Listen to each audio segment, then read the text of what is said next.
नमस्कार, स्वागत है आपका सी न्यूज भारत पर। आपके साथ मैं हूं श्वेता तिवारी। चलिए रुक करते खबरों की तरफ। बात करेंगे छत्तीसगढ़ के राजनांदगांव की, जहां संविधान अब केवल किताबों तक सीमित नहीं है, बल्कि मंच से उतरकर सीधे जनता के बीच संवाद कर रहा है।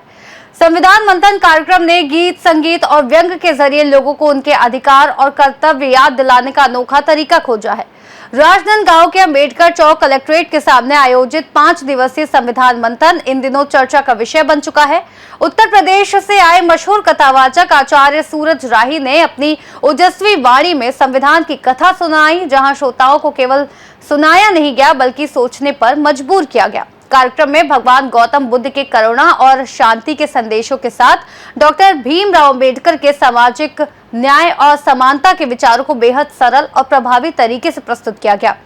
सबसे खास पहलू है, क्या हम सच में संविधान को जानते हैं या सिर्फ छुट्टी वाले दिन ही याद करते हैं। गीत, संगीत और संवाद के माध्यम से ये संदेश दिया गया कि संविधान सिर्फ किताब नहीं बल्कि हमारे देश का जीवंत ग्रंथ है। कर्तव्य, न्याय, भागीदारी आंदोलन भारत समिति द्वारा आयोजित इस कार्यक्रम में हर उम्र के लोग बढ़ चढ़कर हिस्सा ले रहे हैं। बच्चों से लेकर बुजुर्ग तक सभी सीख रहे हैं कि अधिकारों के साथ कर्तव्य भी उतने ही जरूरी हैं। देखिए, पहले तो सभी मीडिया कर्मियों का दिल से बहुत बहुत साधुवाद व्यक्त करता हूँ।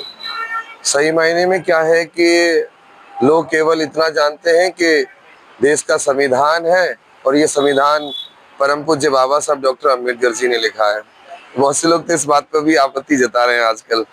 लेकिन संविधान मंथन का दरअसल क्या है कि संविधान के अंदर क्या है। अगर वो संविधान के आर्टिकल को, तो संविधान के अंदर जो धाराएं हैं या फंडामेंटल जो राइट है, अगर प्रत्येक व्यक्ति उनको चिंतन करे, समझे, जानकारी करे उनके बारे में, तो वो पाएगा कि संविधान उसको जीने की आजादी देता है।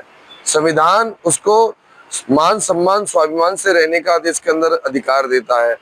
आप पाएंगे कि अगर संविधान को मानना लोग प्रारंभ कर दें तो व्यक्ति, ये जितना रगड़ा झगड़ा देश के अंदर फैला हुआ है, ये सब खत्म हो जाएगा। सबके अंदर प्रेम, मानवता, भाईचारा बढ़ने लगेगा। तो यह चिंतन लोगों के अंदर जगाना अत्यंत आवश्यक है। को संविधान को समझने की कोशिश करें।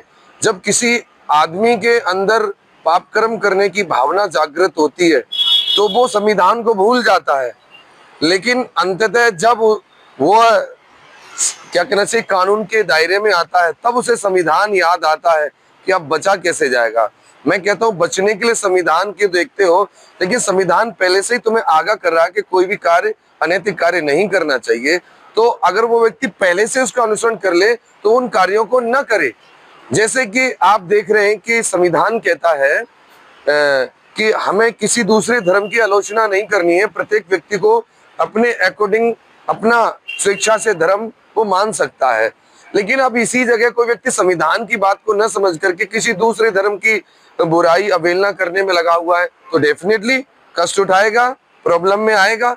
संविधान तो ऐसा नहीं कहता। अगर वो संविधान पढ़ा होता तो वो जानता कि हमें किसी दूसरे की बुराई नहीं करनी है। तो जी पूछिएगा।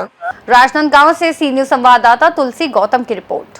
कुल मिलाकर संविधान मंथन अब सिर्फ एक कार्यक्रम नहीं बल्कि जन जागरूकता का आंदोलन बन चुका है, जो समाज को आईना दिखाते हुए जिम्मेदार नागरिक बनने की दिशा में प्रेरित कर रहा है। फिलहाल के लिए इस रिपोर्ट में बस इतना ही। देश और दुनिया की तमाम बड़ी खबरों को जानने के लिए देखते रहिए सी न्यूज भारत।